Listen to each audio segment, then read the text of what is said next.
عبد الوهاب gabadhaadii baa la sheegay in la gowracay ama madaxa wax looga dhuftay oo gurigaaga hortiisa la soo dhigay marka sidee wax u dhaceen waxay u dhaceen gabadhan markay dhiig isadu ka baxday waxay aaday hilib baan u dirsaday hilibki markay ii keentay baan gabadh kale waxay tiri hilib meeshii ma yaali haabay tiri waxaanay hooyo usoo qaad markay usoo qaaday goorma markaasi ya waa adigu 2 saac bay adigu ku dhadhowdahay mana gaadhin xalay miyaa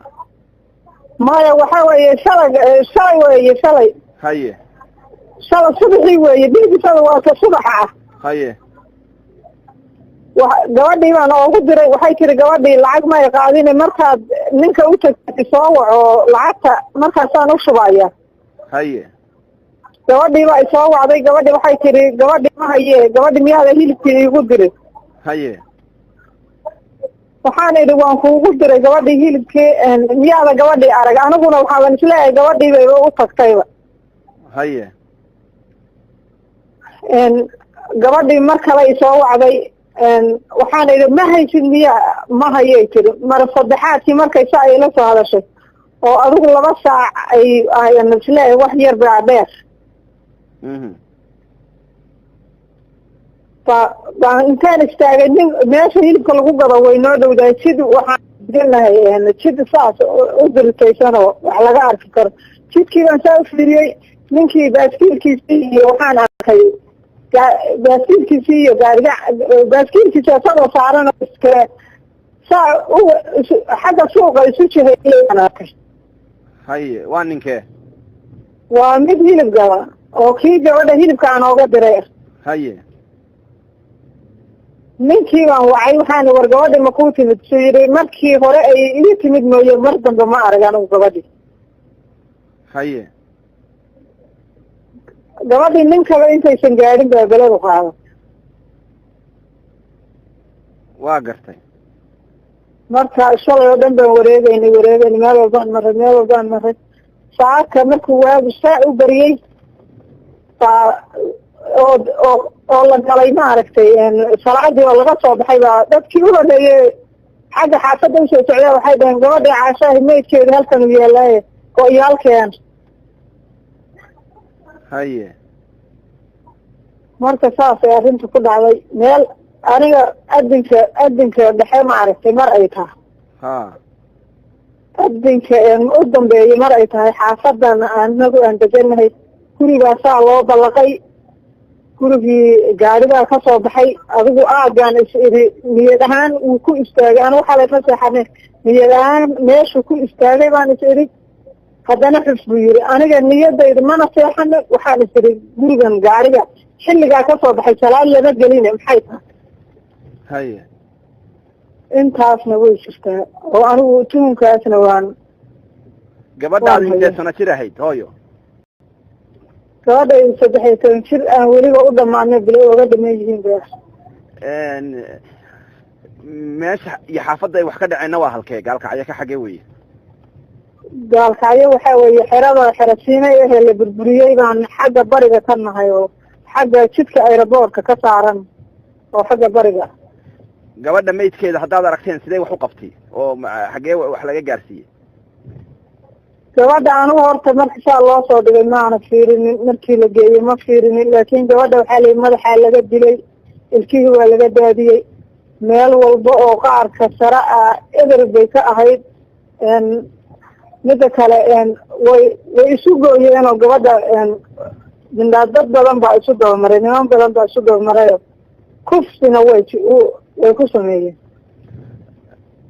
waa gartay marka waxaan ku weydiinayaa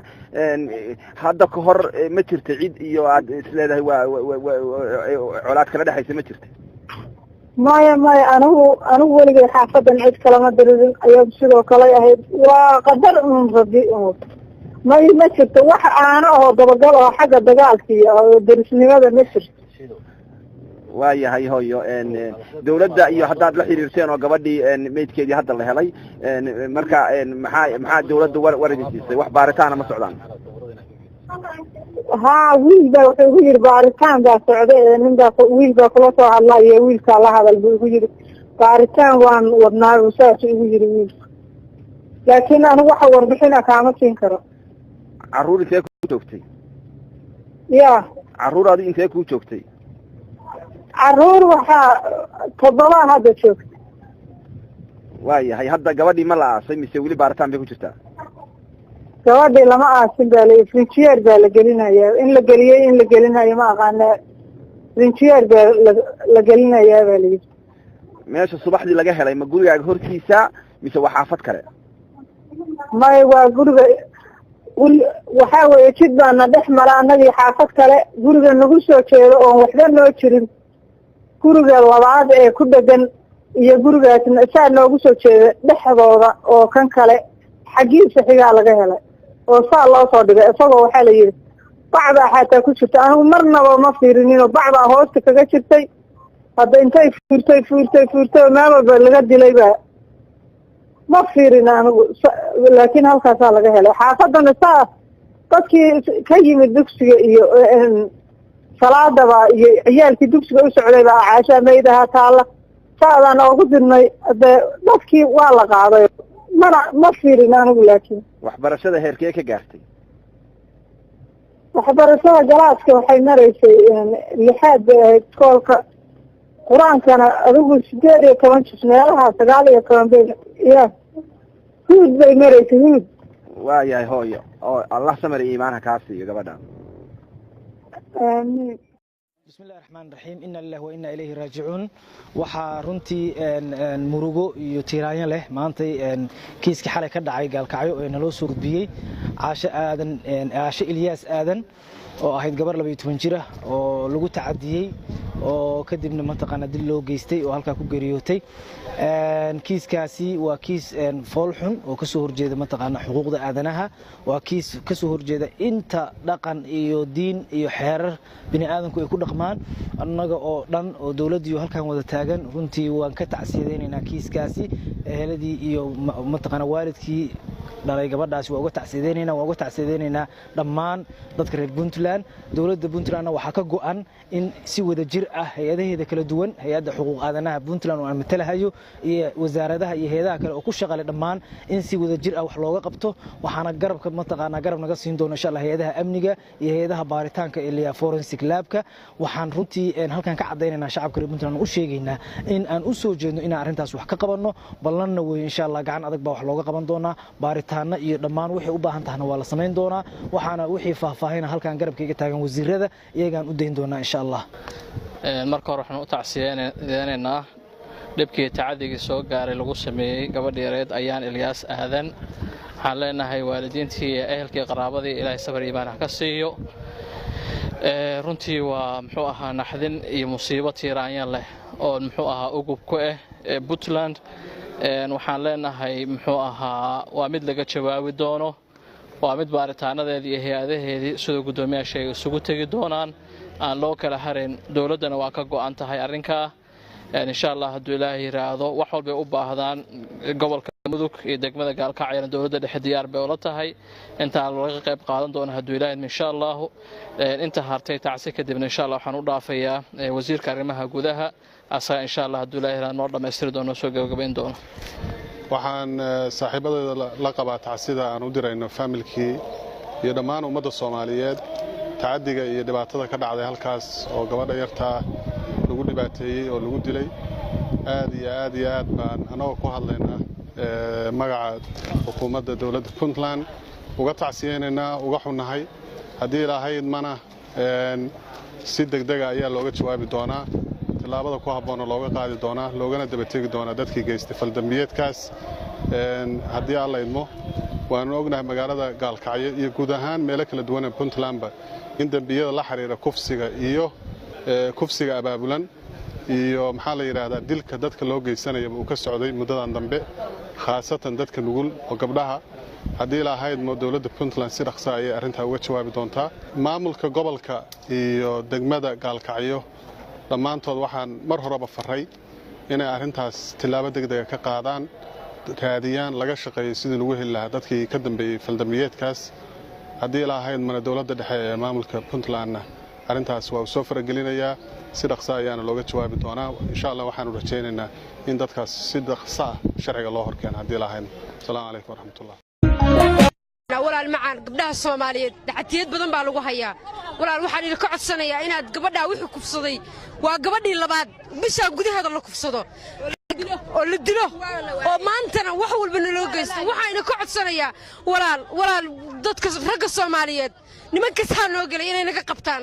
hooyo walba way ogtahay aabbo walba wuu og yahay wiilkiisa saqajaanka wuu og yahay waad ogtiin hooyo walba wiilkaada saqajaanka waxaan idin ka codsanaynaa waa aabba dhalay annaga waa aabaheen waa walaalkeen saa in loo gala ma aha 30 sano ayaa tacadiyadana lagu hayaa walaal waxaan idin ka codsanaynaa tacadiyada in la ka daayo waxaan idin ka codsanaynaa gabadha saa loo galay in la soo qabto dhagar qabiisa u galay waa la soo yahay لا دولة صدق سنة دولة لعنها إلهي سبحانه وتعالى هنوصل قبته وحن عطسنا بوتلان مدحوين الدنيا وحن كعطسنا قبلها كفسي قال لقد دايو عرورتي كفسي قال لقد دايو نبنكو أنا قاعد شادان إلهي كعب صدان اللي يابورتها كعب صدان الما يرى اللي بيتمنشره بيسودلن بيكفسدن بي ميل البجاعان إلهي كعب صدان هويوين كود بانها ولا لهود بانها حاسس كودي بانها أنا قاعد لي هبرير بانو نهاي إيدانو نهاي إلهي أني ساقبته إلهي أني ساقبته إلهي أني ساقبته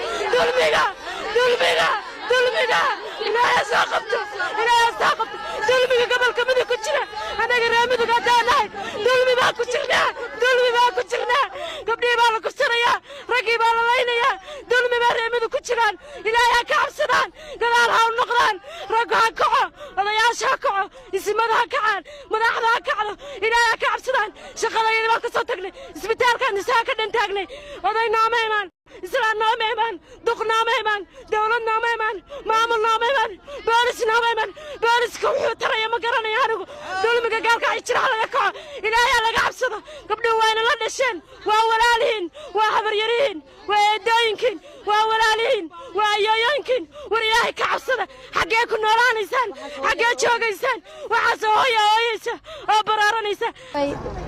وحويه tan laguma jiri karo sidaan in wax laga qabto bay leedahay hooyooyinkii hadda saaka way taagan yihiin ilmihii guriga ku celiyeen iskuul looma dirin quraan looma dirin waxa weeye indha xumaa taala waxa loo baahan yahay taa in wax laga qabto oo maamulku ka qabto wax haddii kaleeto wax la aaminayo iyo wax is aaminayo male waa hooyooyinku waa kala qaxayaan ilmahooda ma aan u noolaan karno saan nolol ma ahan saan kuma noolaan karno haddaanu nahay gabdho dhalinyara barnaamijka uma bixi karno wax ma soo qabsan karno wax ma baran karno heer waxaan gaarna aana bixi karin aana wax soo baran karin aana bug aana soo akhrin karin saan nolol ma ahan saan ragga sidaan ha ka bedela waxay dilayaan waxay kufsanayaan waa gabar walaashooda waa hooyadooda waa habaryartooda waa xaaskooda waa eedadooda saan nolol ma ahan saan waxa laga bedelo madaxweynaha dani waxaan gaarsiinayaa fariin ah amniga sida nologu dhaad amniga ma bixi karno banaan ma bixi karno gabdhihii waxa lagu leeyahay dhikila lagu qaadanaya dhikila lagu dafayaa heerkeebaan gaarinaa mustaqbal baan aaya kala yeelanana mustaqbal baan gaari karnaa ma baqayna albaabkaba bixi karna waxaana la leeyahay banaan ha istaagnina gaari madow baan ku dafay saan nolol ma ahan sidaan